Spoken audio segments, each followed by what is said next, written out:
मैं रविंद्र किशोर सिन्हा वर्तमान में भारतीय जनता पार्टी की राष्ट्रीय कार्य समिति का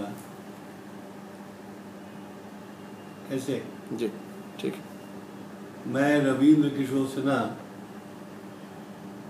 वर्तमान में मेरे ऊपर भारतीय जनता पार्टी के राष्ट्रीय कार्य समिति सदस्य की जिम्मेवारी है।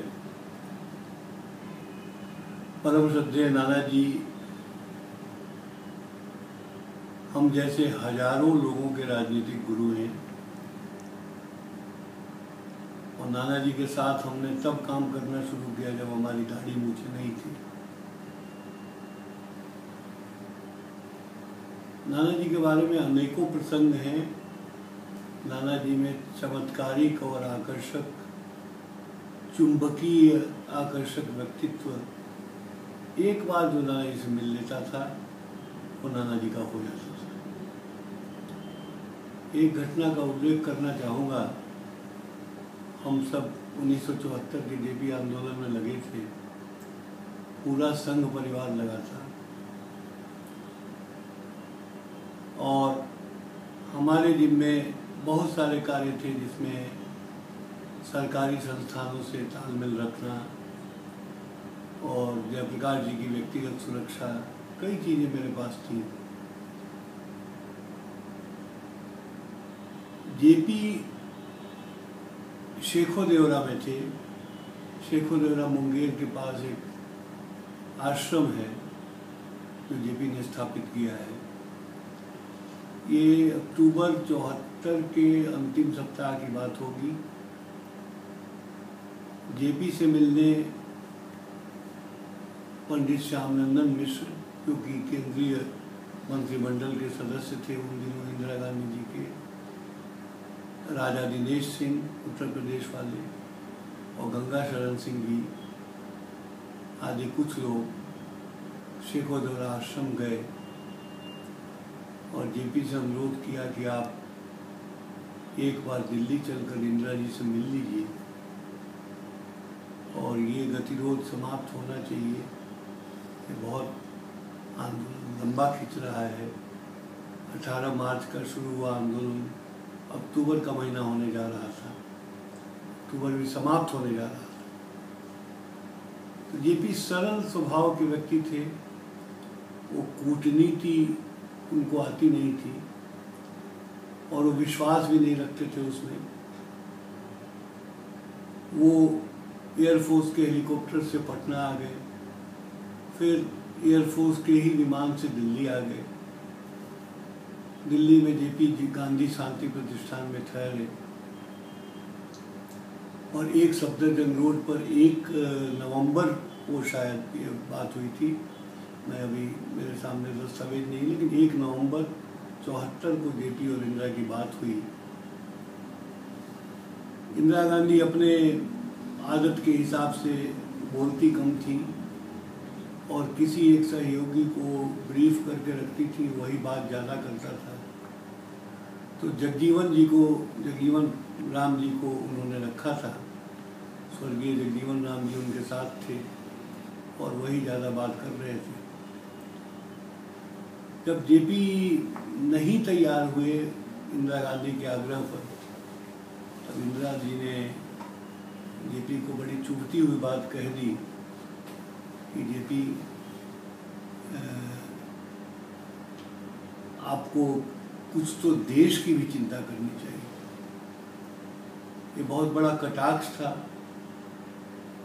जेपी ने कहा कि इंदु, तुम क्या समझती हो कि इस जिंदगी में मैंने इसके अलावा कोई दूसरा काम किया है?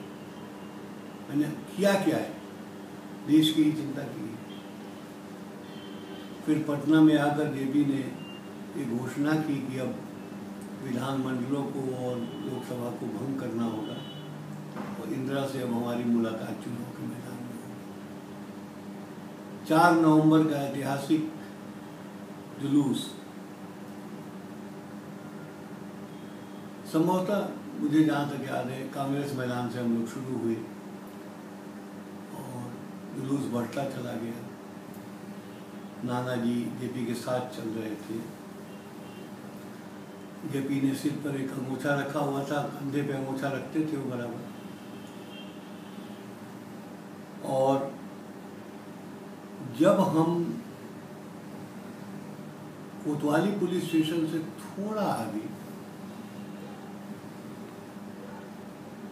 जहाँ पर कि आप कहेंगे कि आज तारामंडल है, तारामंडल के ठीक सामने पहुंचे, अचानक चारों तरफ से जुलूस को घेर कर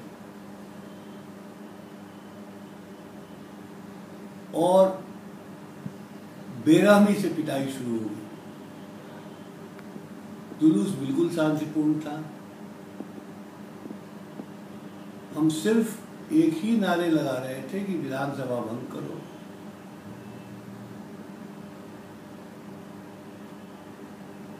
और लोकशाही को वापस लाओ, जनता की अदालत में जाओ। लेकिन इतनी बेरहमी से हम लोगों की पिटाई हुई जिसकी वर्णन नहीं कर सकता मैं। भीड़ छटती गई और ये पुलिसकर्मी जेपी की तरफ बढ़ते गए। भीड़ लगभग तितर बितर हो चुकी थी और तभी एक कांस्टेबल ने जेपी के ऊपर सीधे सिर का निशाना लेके और बहुत ही बर्बरता से प्रहार किया। मैं जोर से चीखा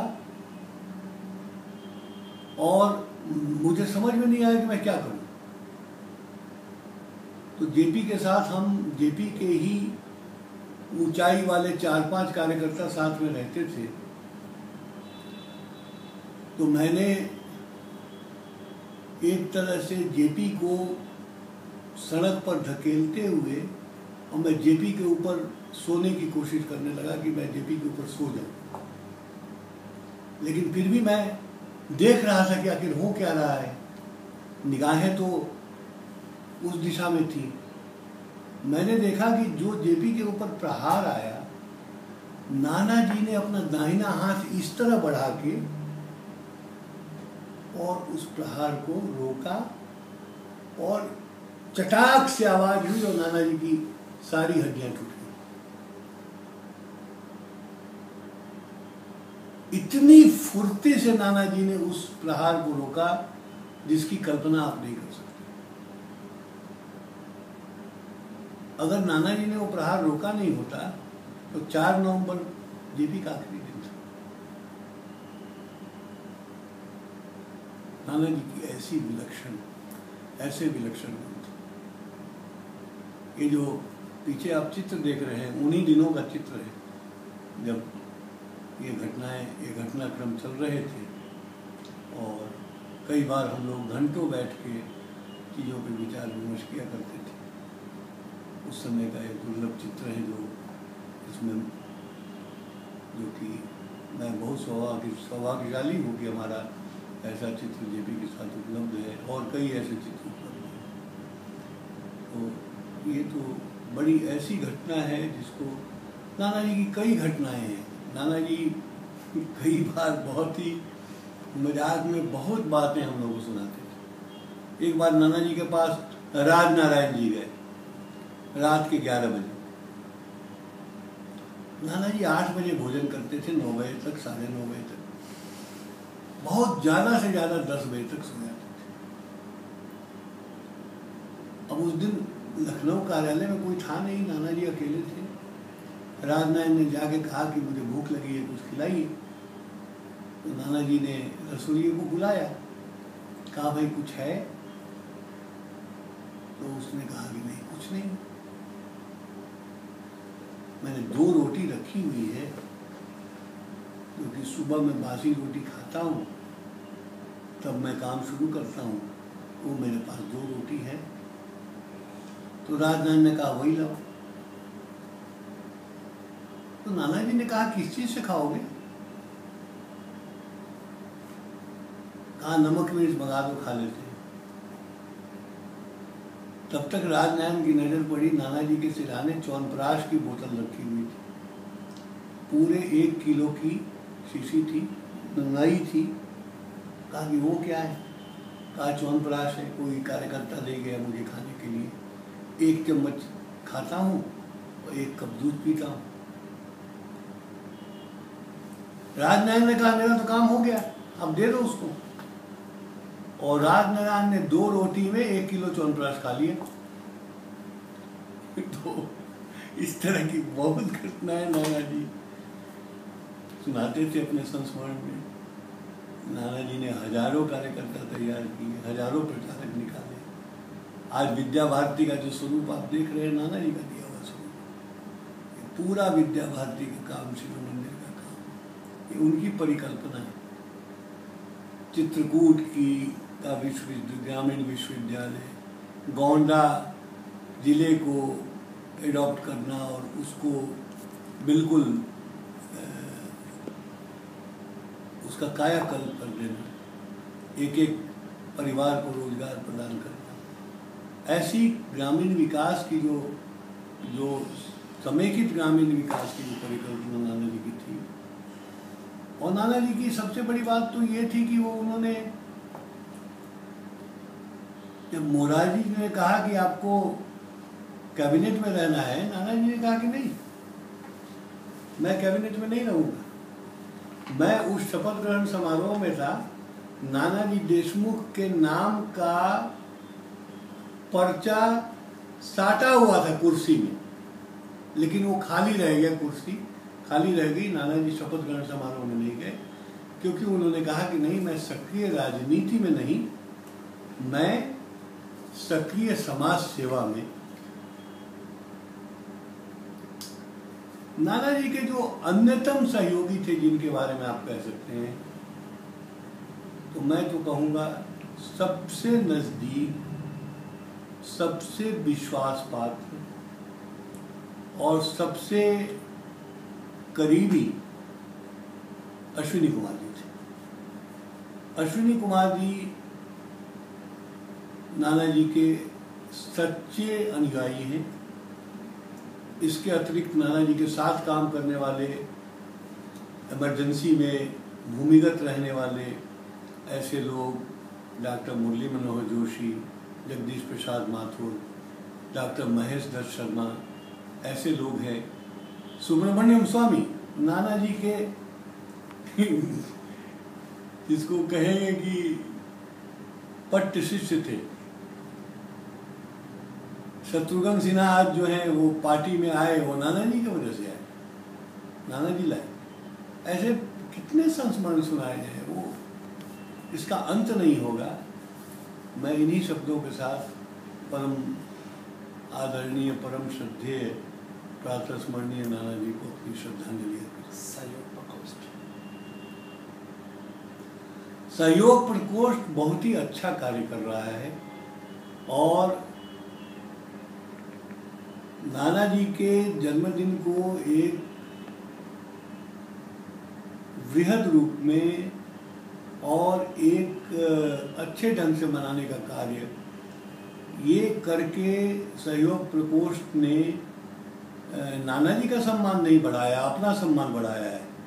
क्योंकि नाना जी के साथ जुड़ा कोई भी कार्यक्रम आज के दिन के बाद से जब होगा या कोई भी व्यक्ति नाना जी के विषय में बात करेगा, उससे नाना जी का कोई सम्मान बढ़ने वाला नहीं है।